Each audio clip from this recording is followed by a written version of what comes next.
더 건강하게 즐기는 알찬 건강정보 헬스인 뉴스입니다.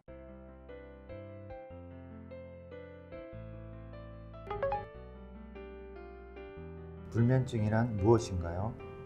불면증은 잠드는데 30분 이상 걸리거나 잠이 들어도 자꾸 깨고 아침에 너무 일찍 깨서 다시 잠들지 못하는 상태를 말해요.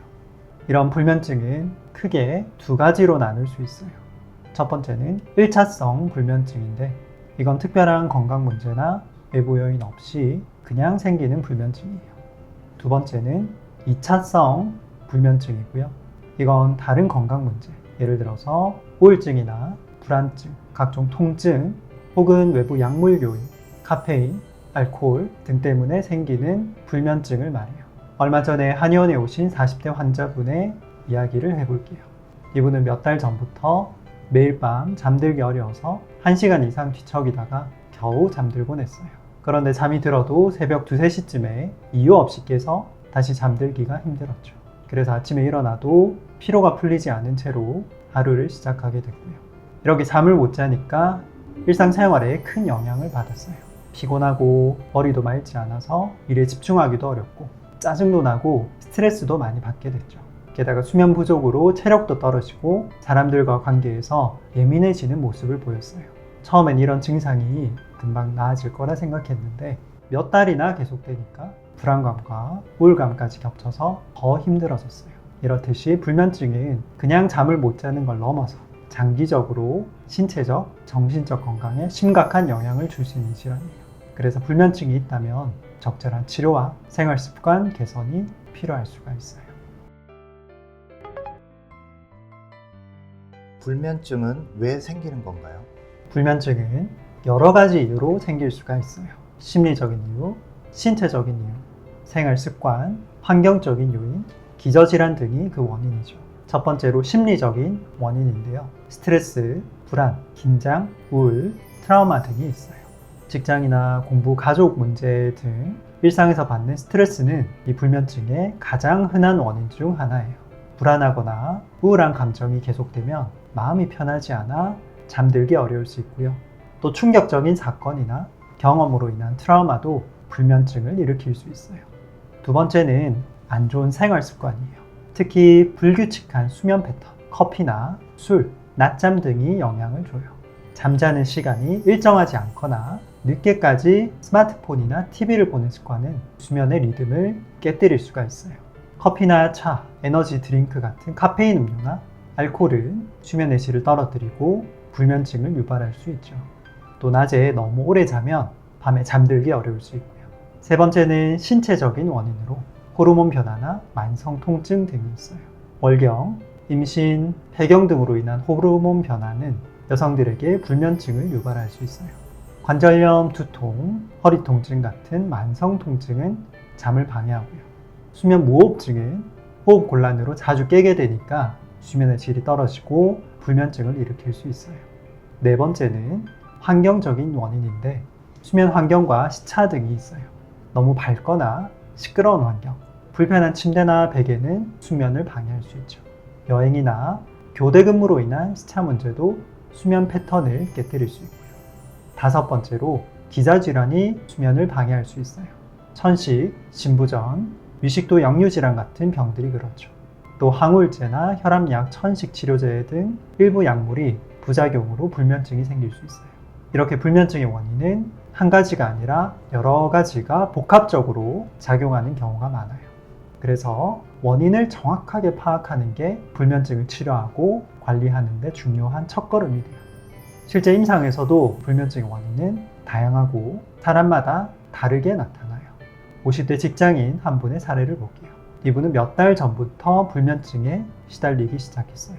최근 직장에서 과도한 업무 압박과 가정 내 갈등 때문에 스트레스가 많았죠.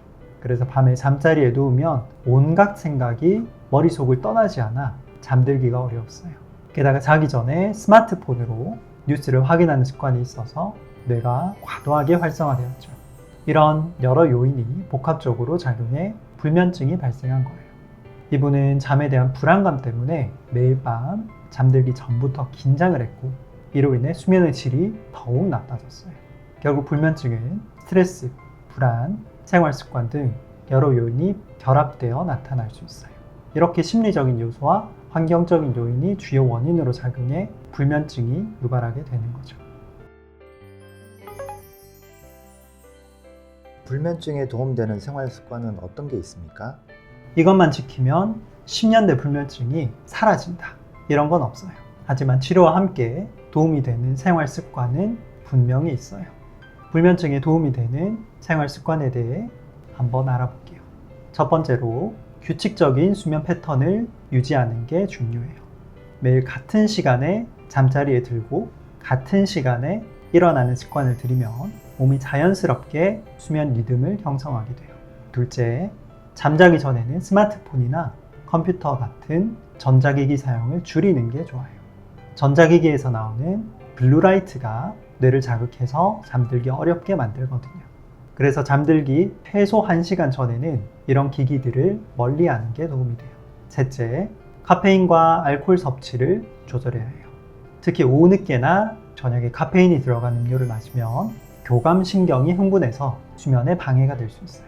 알코올은 처음엔 잠이 오는 것처럼 느껴질 수 있지만 실제로는 수면의 질을 떨어뜨리니까 피하는 게 좋아요. 넷째, 편안한 수면 환경을 만드는 게 중요해요. 침실을 어둡고 조용하게 유지하고 적절한 온도를 만드는 게 좋아요. 그리고 잠자리에 들기 전에 가벼운 스트레칭이나 명상 같은 이완 기법으로 몸과 마음을 편안하게 하는 것도 도움이 돼요. 한의원에서는 어떻게 불면증 치료를 하나요? 한의원에서는 불면증을 치료하기 위해 다양한 한의학적 방법을 사용해요. 35세 직장인 환자분의 사례로 설명해 드릴게요. 이분은 과도한 스트레스로 잠들기가 힘들고 잠이 들어도 중간에 자주 깨서 일상생활에 큰 지장을 받고 한의원에 오셨어요. 첫째로 한약 처방이에요. 이분은 스트레스와 불안으로 심장과 간의 기운이 약해진 상태였거든요. 그래서 이를 보강하고 신경을 안정시키는 한약을 사용했어요. 한약은 기운을 보충하고 무너진 오장육부의 균형을 맞춰서 자연스럽게 수면을 개선하는 데 도움을 줘요. 둘째로 침 치료예요. 수면을 도와주는 특정 혈자리에 침을 놓았어요. 침 치료는 신경계를 안정시키고 스트레스를 줄이며 몸의 기운을 조절하는 데 도움이 될 수 있어요. 이분은 침 치료를 통해 긴장이 완화되고 편안하게 잠들 수 있는 능력이 좋아졌어요. 셋째로 추나요법이에요. 추나요법은 손이나 기구를 이용해 신체 균형을 바로잡고 기혈순환을 개선하며 통증을 완화시키는 수기요법이에요. 불면증은 종종 기혈의 순환 장애로 나타나기도 하거든요. 추나치료는 경락을 자극하고 경직된 근육을 풀어주며 기혈순환을 원활하게 해서 불면증을 완화할 수 있어요. 또한 신체의 긴장을 완화하고 자율신경계를 조절하여 교감신경과 부교감신경의 균형을 맞추는 데 도움을 줄 수 있어요.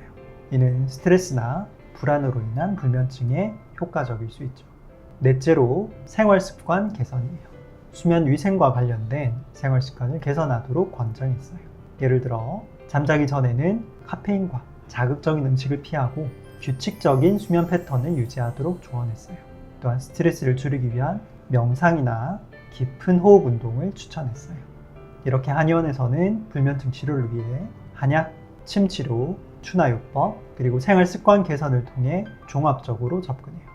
이 환자분은 이러한 한의학적 치료를 통해 수면의 질이 점차 좋아졌고 불면증으로 인한 어려움이 많이 완화됐어요. 한의학적 방법은 몸의 균형을 맞추고 자연스럽게 수면을 개선하는 데 도움을 줄 수 있어요. 지금까지 더 건강하게 즐기자 헬스인 뉴스였습니다.